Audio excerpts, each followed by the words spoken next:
guys, welcome back. It is your favorite Gimp with a Limp, and I'm here with one that's a little different, a little bit of a rant video for you all, talking about miniatures and where we're at with them. Talking about miniatures and how we have got to where we are today with them. Some good, some bad, some indifferent.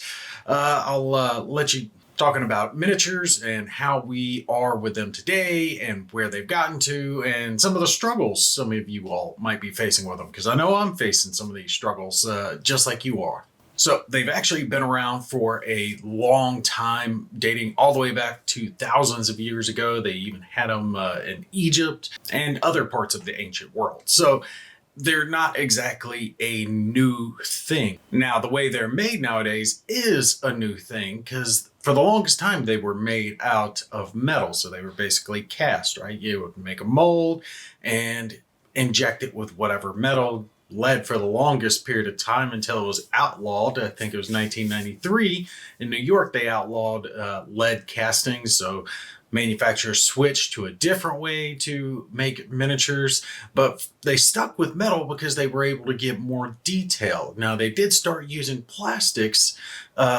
fairly soon after that, but it was PVC plastic. It wasn't as good. It tended to be a little soft. You couldn't get as much detail with it as you can nowadays. Now, plastics have improved. They've gotten better over the years. So as they've improved, more and more manufacturers switched over to plastics versus metals. Now, you can tell, what was it, about the 90s, 2000, early 2000s. Look at the Warhammer miniatures, right? The bigger kits. So if it was a group of orc mobs, as an example, you would have plastic kit of all the miniatures. But if you had a single miniature, a hero or a champion and commander, whoever it was, those would still tend to be made out of metal during that period of time because they could get more detail. It would be a better miniature than the plastic ones. Now it tends to all be plastic or resin that we're starting to see pop up. And they have the ability now to actually take a lot of these miniatures and make them digitally. So for the longest time, you actually had someone who would sit down and handcraft a master, right, for the mold, and then that master would be used to make a steel mold itself that they would use to inject and fill it full of plastics and make all the different copies. Now they can do that on computer. You don't have to have someone sitting by hand who actually carves it out. They can do it digitally, get all the same detail in there that you used to be able to get by doing by hand, even more detail. And that's what they use to make the molds, because they can 3D print it out. And now that we have the ability to have at-home 3D printers, we have people who can print out their own plastic or even resin miniatures that have the same level of detail that you're getting at the store if you purchase a professionally manufactured kit. A couple hours later, after you program it onto your computer, you can go in, boom, you've got the miniature right there. I've printed out plenty of them myself. Gotta say, if you do have a choice though, stick with the resin versus the PLA or the other types of PL. There's so many different Ps when it comes to the plastics, but the FDM printers, the 3D printers that have the actual plastic being extruded out, heated up, and then put into a form, don't get the same detail. They're not as good as the resin. They just can't get that level of detail. So if you do want to print your own miniatures, absolutely go for the resin ones. They can come out just as good as anything you can buy at the store nowadays. They're a little fragile just because of the type of resin it's made out, but it's not bad. So why do I say all that? Why am I talking about all these different types of miniatures? Well, I've got some stuff pulled up here, and it's different types of miniatures made by different manufacturers. And I just don't understand some of the design decisions that they have made when they're coming up with these miniatures. Because I understand, it's a hobby, right? Modeling, pulling them out, building them together. That's all well and good. I enjoy sitting back, just making the miniatures, putting them together, getting them painted up. It's fun for me. It's fun for plenty of other people. They like it. Some people prefer their miniatures to already be put together so they can just paint them. Some people don't care about painting them. My problem is I don't understand some of the design choices they make, and I'm like, what are you thinking? This is dumb. And a lot of it has to do with the way they will cut some of these miniatures. So you have to put them together. Now I get it when it comes to the basics, right? So you've got, a head, a torso, a couple arms, a couple legs, you put it all together, maybe an axe or a rifle, and you put that on there and you're good. Okay, I'm happy there. Some of these though, I've got some examples pulled up here of different ones. Marvel's Crisis Protocol.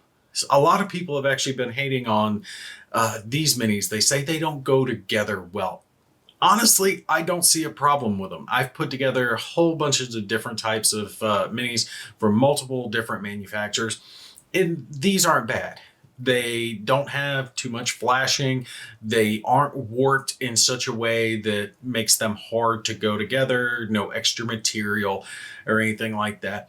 But sometimes they make really dumb choices in the way they divide them out. Corvus Glaive and Proxima Midnight, right? I've got theirs pulled up. Glaive is actually okay for the most part.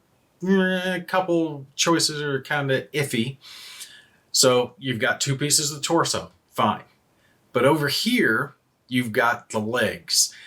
And what I don't like about this is that when you have the legs separated like this, so this is a left leg, this is right leg, or right leg and left leg, whichever. And with them being split in half like that, you see it puts a little line right down there, down the center around those knees where they go together. And I'm not going to take the time to put a little green stuff in there to get rid of the lines where they go together. Just screw that. I'm not worried about that. But okay, that's not that bad. Other than that, you just got the arms put on, the head, back cape, everything works well.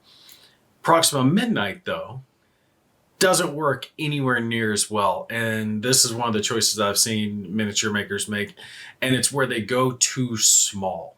And this is where I think people start getting upset and they claim the miniatures are hard to put together. And they are, because the pieces are so small and then they're connecting in these other pieces. So, okay, her torso here, that's fine. But when you get to the arms, the upper arm is split into 3 total pieces. So you have one piece here that's the hand and the elbow down, okay? But her upper arm, the bicep, tricep area, is split into 2. And I'm like, why are you doing that? That is dumb. Because these pieces in real life are just tiny, just like this, the tiniest little pieces. I'm sitting here with my fat ass fingers trying to get these together. It's almost impossible to put them together in such a way that you're not getting glue all over your fingers, all over the miniature. You're trying to do it and get it to hold. And then depending on the type of glue that you use, you either have to be perfectly surgical with it because you have almost no time to adjust, or you have to find a way to sit there and hold it long enough for the glue to actually stick. All right, so if you're using something like a very quick setting super glue and you put this together, you have to have that lined up perfectly because you're probably not going to get a second chance at it. If you get it wrong and it sticks, you're going to have to twist and break the thing off and hope it doesn't tear up too bad. Trim it down and then try to put it back together.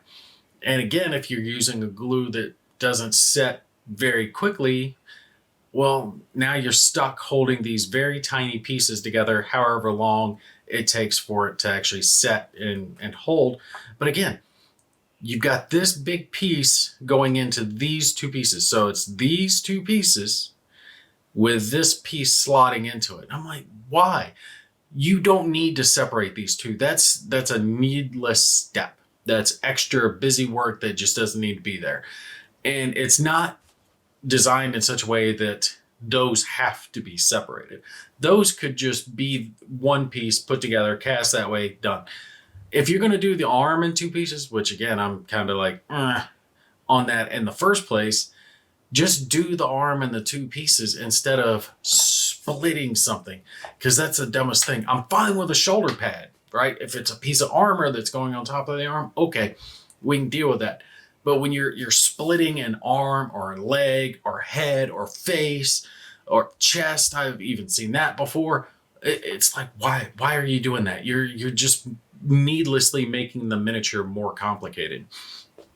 Her other arm is the exact same way. You see, this is the entire piece, but you've got to put this piece of the forearm down on it. And it's like, what? Why are you separating that?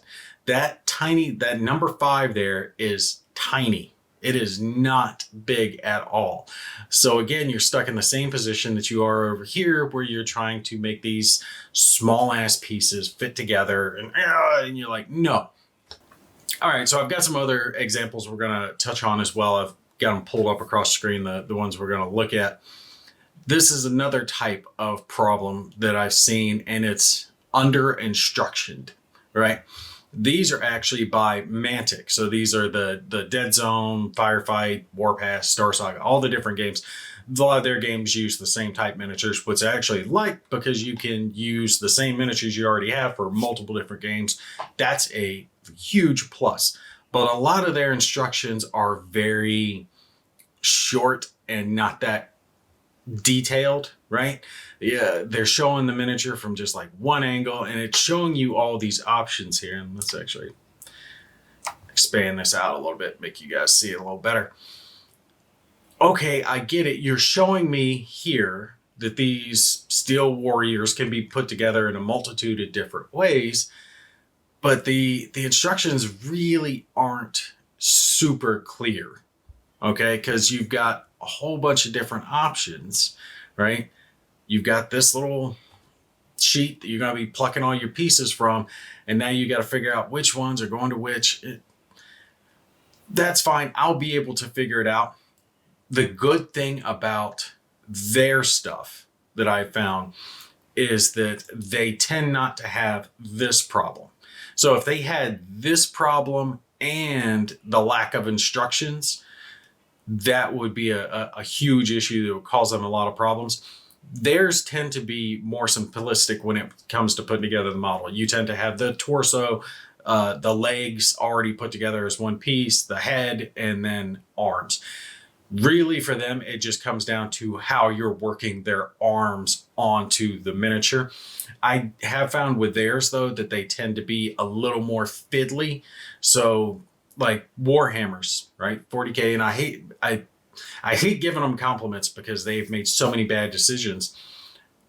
But their miniatures are good. If they're supposed to fit a certain way, they fit that way. Mantics can be a little bit more trial and error. If you're putting these together, 100% you got to sit there and test fit everything. Make sure it's good, because I've had a few of these minis where I'm trying to get it together, get it in the right place, and then I find that it's molded a little off. I don't know, some type of the plastic they use is a little softer, it drips a little bit, whatever it is, but the piece can be a little morphed. So sometimes you have to trim it or bend it a little bit, heat it up, whatever it is, to make sure it's fitting in just the right way. And then again, you're not getting the best instructions on how to put it together. At least you don't have, for the most part, the tiny pieces that are all split up and stupid, but you don't have the clearest instructions either. So it can still be difficult to put together, even though you don't have harder pieces to put together. If you've put miniatures together over a period of time, if you do have experience, these aren't going to pose any problem for you. You should be able to figure it out. No worries. If you're new to wargaming, new to miniatures, you might have some issues. I would 100% recommend looking up some YouTube videos of these being assembled. Thankfully, Mantic does have some of those online, so it can help you when you're putting them together. All right, and just to show you guys, right, I pulled up some of Warhammer, some of Games Workshop, rather, some of their minis. And the one thing I have to say is their minis themselves are genuinely fantastic. They usually have very little problems with them. They fit together exactly as they're supposed to be. The instructions are clear for the most part. Now, they've had some that were garbage, some of the bigger ones, like if it's a vehicle or a tank or ghost arc as the Necrons can be. Sometimes that can be a little fiddly, but when it comes to putting together infantry, champions, orcs, anything like that, usually the instructions are good enough that you don't have any type of an issue. So I have to give them props on that. Now, I have seen Warhammer make the same type of mistake that some of these other manufacturers are making, where it comes into you're split in pieces in ways that don't make sense. Don't don't split the weapon. If it's a whole weapon, leave it as a whole weapon. Don't find some odd place to cut it. Same thing about splitting the arms or splitting the legs. Little pieces that just tack on in these odd places, and you don't understand why they're making that part of the assembly, right? Stick with the general thing that you're going to expect. Arm, leg, head, backpack, all that makes sense. What I have found with theirs is it can be fiddly sometimes with stuff like this, where you've got like this 3-way, or in this case, this is like a 4-way connection that's going on. And here you almost have to put it together all at the same time to ensure that you're getting just the right fit. Because like I said, the pieces go together well, but sometimes you don't have that exact snug, right? So I love it when a mini is designed in such a way that once you get the piece on right, you can tell. It's perfectly lined up. It looks like it's almost like just flush, right? With these, a lot of times these shoulder areas or the head area might be just that flat piece where you're supposed to put it, and it's designed to maybe give you a little option to move the head or move the arm a little bit, but that can be a problem when you're doing something like attaching, a weapon here. So as you can see, you've got one arm that's holding the weapon, the other arm that's supposed to attach to the weapon, but both arms have to attach to the torso that you're already putting together.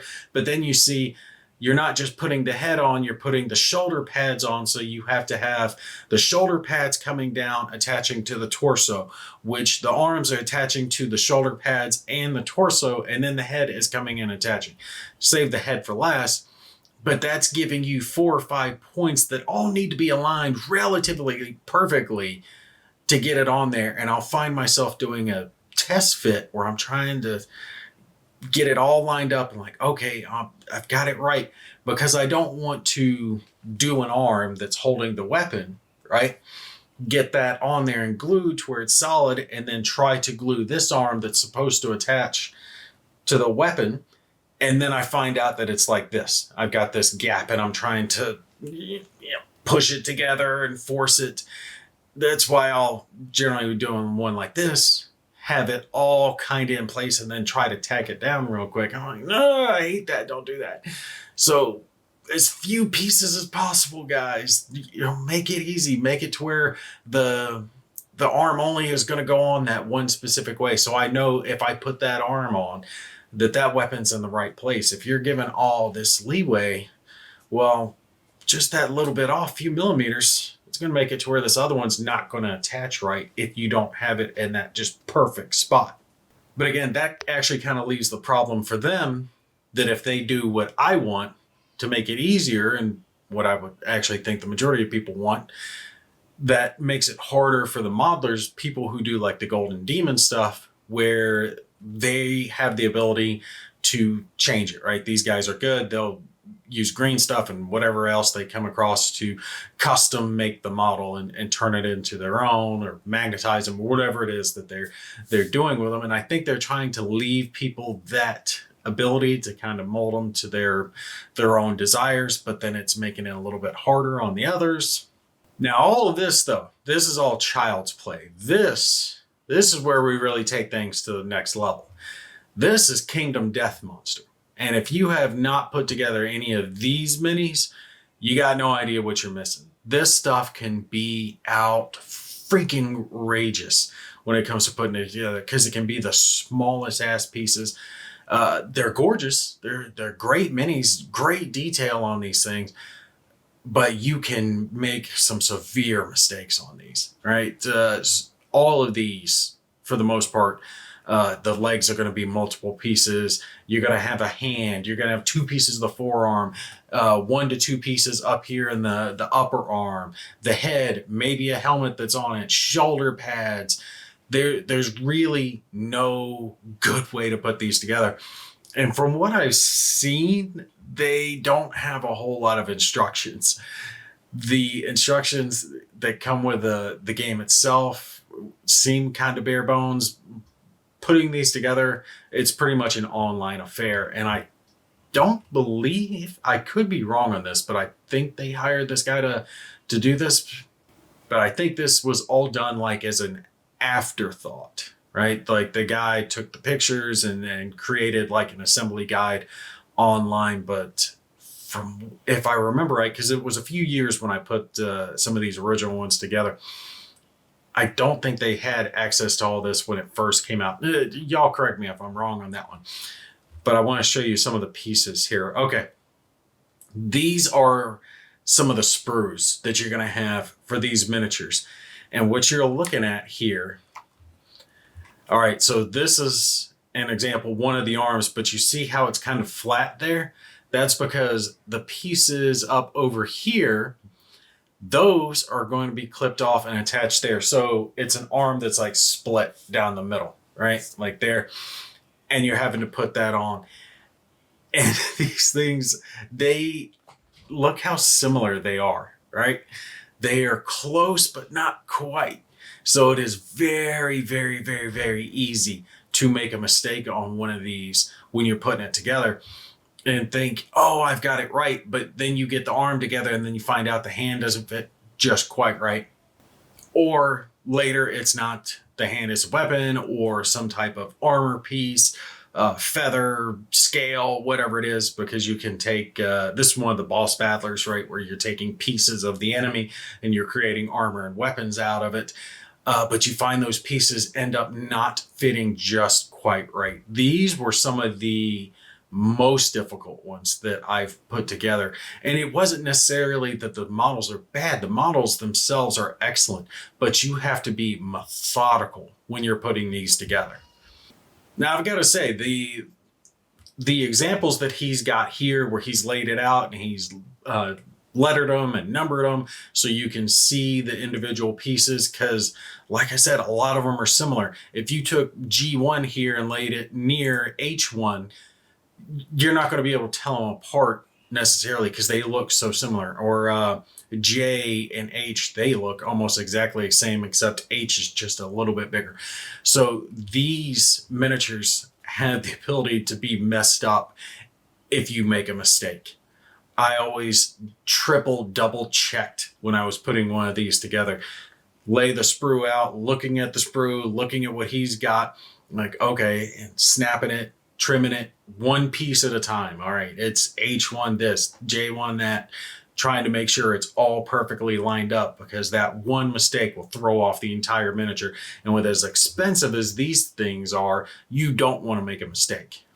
I actually remember it was this one where I ended up making a mistake and I had to twist some things around to try to undo some of the goofs, because you had the clothing, what's there of the clothing down here that had to be on just right, and hooking on to the pieces that go around to the back of the miniature. But the biggest part was her hair, because her arms like going up into her hair, so you had to have that just right. And I ended up somehow with like this extra strand of hair but a gap in there, and I don't know where I missed it, so I was able to kind of trim it down, jam it in there, and make it look like it fits.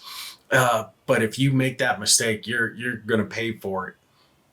But like I said, with these, you have to be so careful as you're putting together one little trimming piece or one goof as you're putting on one of the tiny little pieces of the arm. I still, around my office now, I've got multiple pieces of Kingdom Death Monster that have fallen. Thankfully, there are extras, but there are a few times where I was trying to put a tiny little arm together and I would drop one of the pieces and It's gone to the office gods. I'm not able to find it, so I have to replace it with a different arm and hope everything worked out fine.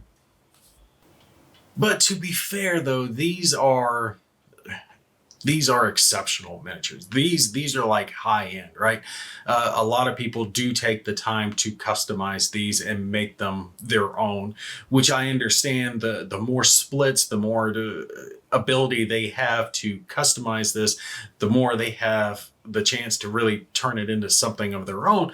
That's great for them, but that also makes it harder for people like me or others who just want to put together the miniature to its specs and have it go together easily without gluing pieces to our fingers or having them go flying off. So they got to find that nice middle ground, especially if I'm spending a fortune on the damn game like you do for Kingdom Death. I'm so glad I bought this game way back when off a Kickstarter, because it's doubled in price from when I first bought it. But anyway, you guys let me know, what are the worst miniatures you've put together? What are your biggest quirks? What are your biggest faults? What do you hate when it comes to putting them together? What do you like to see? Would you rather see them be easier and just straightforward? One goes into two, boom, it's done, it's easy. Would you prefer others that are like course based, where the miniatures come put together, but you have less detail, I think, in miniatures like that are just straight cast, have their base and you're done and you don't have to do any work with it? Do you prefer those over miniatures like these that you have to put together, but you get that extra detail? But yeah, leave your comments down below. Let me know what you think. I'm going to cut this one here. You guys take care. I will catch you in the next one.